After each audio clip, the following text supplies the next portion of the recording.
Assalamualaikum warahmatullahi wabarakatuh. Perkenankan, saya akan membahas mengenai kurikulum merdeka dengan dua modul. Yang pertama adalah modul 1, yaitu memahami makna kurikulum dalam pendidikan. Dan modul 2, memahami perubahan paradigma kurikulum merdeka. Modul 1, memahami makna kurikulum dalam pendidikan. Apa itu kurikulum?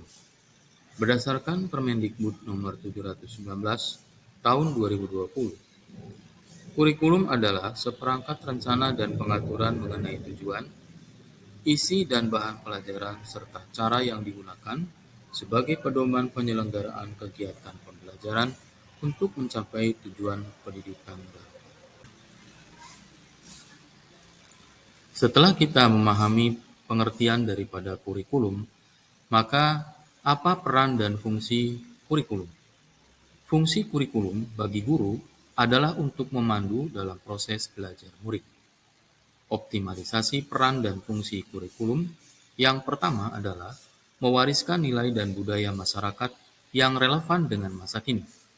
Yang kedua, mengembangkan sesuatu yang dibutuhkan saat ini dan masa depan. Dan yang ketiga, menilai dan memilih sesuatu yang relevan atau kontekstual sebagai kontrol sosial.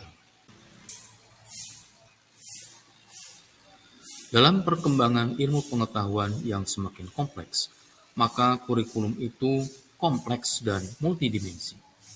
Terdapat 4 komponen dalam penetapan kurikulum.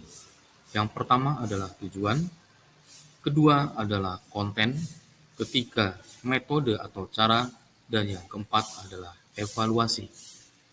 Di beberapa negara, mengklasifikasikan komponen kurikulum itu terdapat 3 klasifikasi komponen utama. Yang pertama adalah tujuan pembelajaran atau konten, yang kedua adalah panduan pedagogi, dan yang ketiga panduan asesmen.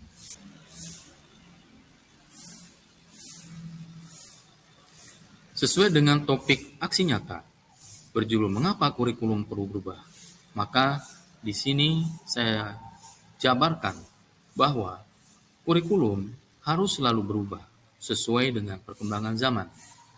Karena masa kini ilmu pengetahuan dan teknologi informasi telah sangat berkembang dan pembelajaran akan menjadi sangat membosankan bila tidak ada perubahan.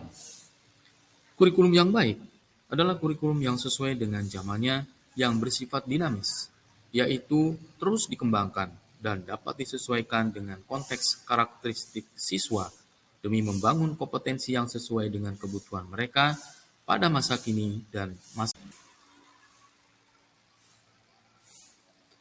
Selain kurikulum itu harus berubah sesuai dengan zamannya, maka terdapat pertanyaan, mengapa kurikulum harus diadaptasi? Kurikulum memang dirancang oleh pemerintah pusat, namun murid memiliki kebutuhan yang berbeda-beda sesuai dengan lingkungan. Maka dari itu, satuan pendidikan perlu melakukan adaptasi kurikulum sesuai dengan konteks dan karakteristik peserta didik.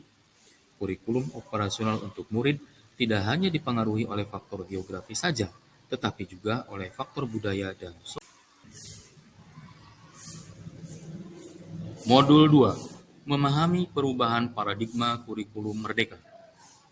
Di dalam pembelajaran terdapat prinsip umum dari pembelajaran.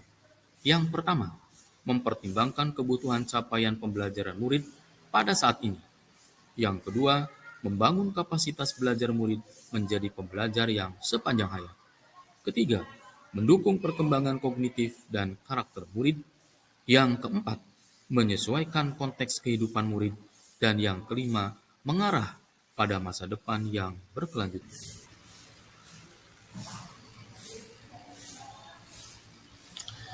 Di dalam kurikulum Merdeka terdapat istilah capaian pembelajaran.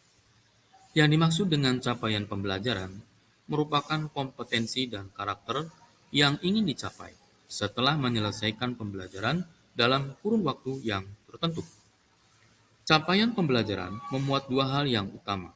Yang ke satu adalah kompetensi inti dan yang kedua adalah kompetensi.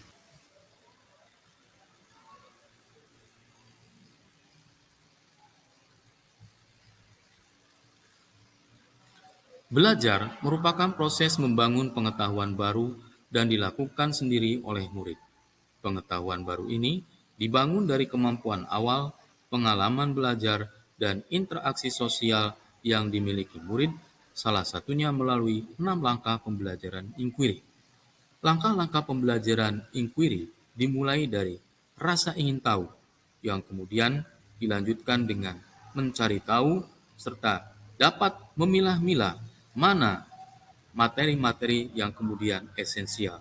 Selanjutnya, dibuatkan koneksi untuk menghasilkan sesuatu yang bermakna sehingga bisa diambil kesimpulan untuk dijadikan aksi atau tindakan.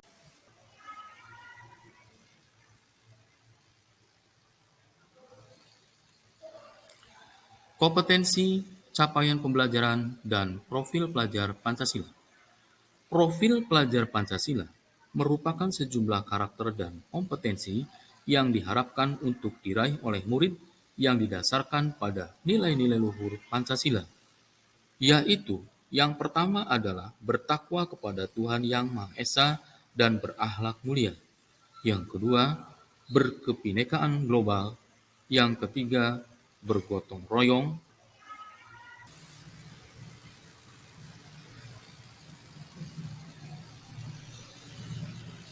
Struktur pembelajaran dalam kurikulum Merdeka.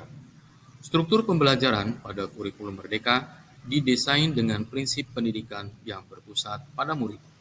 Dalam pelaksanaannya, masing-masing satuan pendidikan dapat menyesuaikan kurikulum sesuai dengan